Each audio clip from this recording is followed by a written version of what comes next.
নমস্কাৰ বন্ধুসকল, আজি আমি ডুবাইৰ বিষয়ে কিছুমান তথ্য জানিম।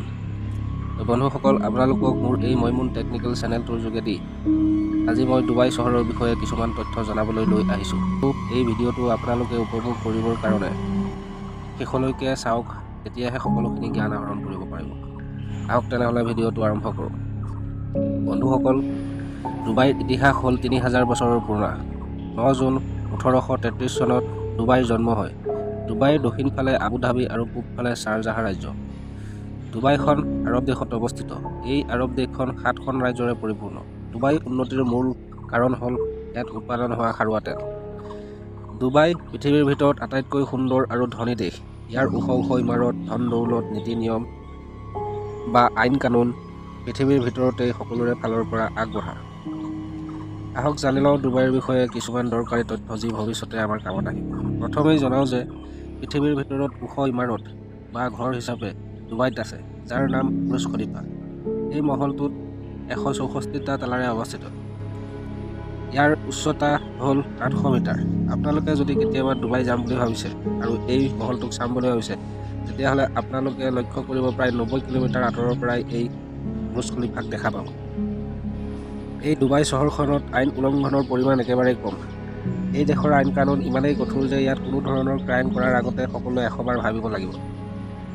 এই চহৰৰ ঘৰত মাদক দ্ৰব্য বা নিচাযুক্ত বস্তু সেৱন কৰিলে অথবা ঘৰত ৰাখিব হ'লেও লাইচেন্সৰ প্ৰয়োজন আছে।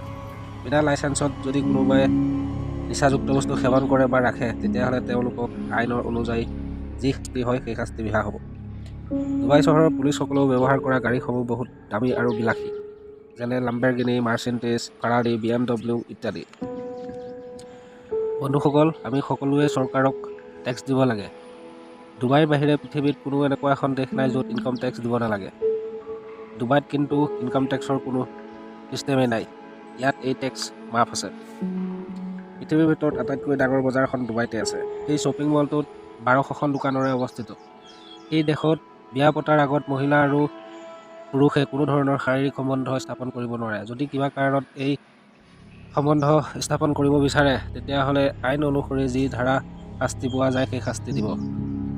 এই ডুবাই চহৰতে সোণৰ বিস্কুট ওলোৱাও ATM মেচিন আছে।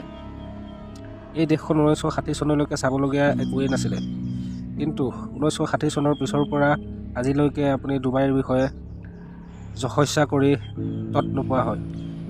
আজি সকলোৰে সপোনৰ দেশ হ'ল ডুবাই। এই দেশৰ মানুহে পোহনীয়া জন্তু হিচাপে কুকুৰ মেকুৰী নহয়, তাৰ ঠাইত বাঘ, সিংহ, ভালুক ইত্যাদিহে পোহে। ইয়াত অকল মানুহৰ ঘৰতে নহয়, সকলো ঠাইতে AC থাকে, আনকি বাছ ষ্টপেজতো AC থাকে।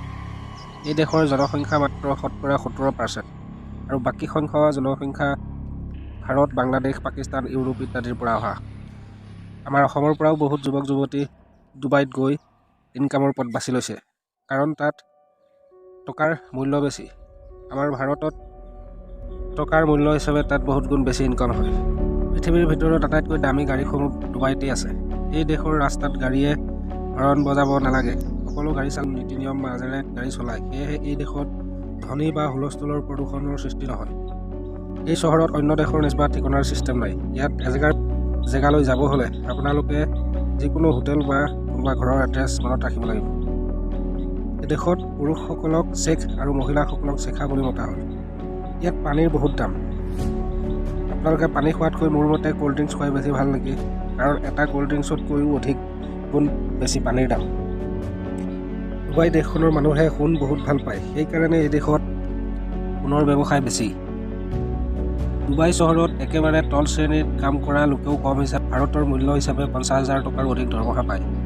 এই দেশৰ ৰাষ্ট্ৰপতিজন হ'ল মহম্মদ বিন ৰছিদ আল মকটুম আৰু প্ৰধানমন্ত্ৰীজনো তেওঁৱেই। এই দেশত সোণৰে বনোৱা গাড়ীও পায়। কেইবাখনো মহম্মদ বিন ৰছিদ আল মকটুমৰ এনেধৰণৰ সোণৰে তৈয়াৰী গাড়ী আছে। তেনেহ'লে বন্ধুসকল, এয়াই আছিল ডুবাইৰ বিষয়ে কিছুমান দৰকাৰী তথ্য। আশা কৰোঁ ভিডিঅ'টো উপভোগ কৰি আপোনালোকে বহুতো আনন্দ পালে। আৰু আগলৈ আপোনালোকে কোনখন দেশৰ বিষয়ে জানিব বিচাৰিছে কমেণ্ট কৰি নিশ্চয় জনাব। আপোনালোকে আগলৈ আৰু এনেধৰণৰ ভিডিঅ' চাবৰ কাৰণে মোৰ এই মইমুন টেকনিকেল চেনেলটোক ছাবস্ক্ৰাইব কৰি কাষত থকা ঘণ্টিটোৰ বেল আইকনটি দবাই অল চিনটোত ক্লিক কৰিব নাপাহৰিব প্লিজ। ধন্যবাদ।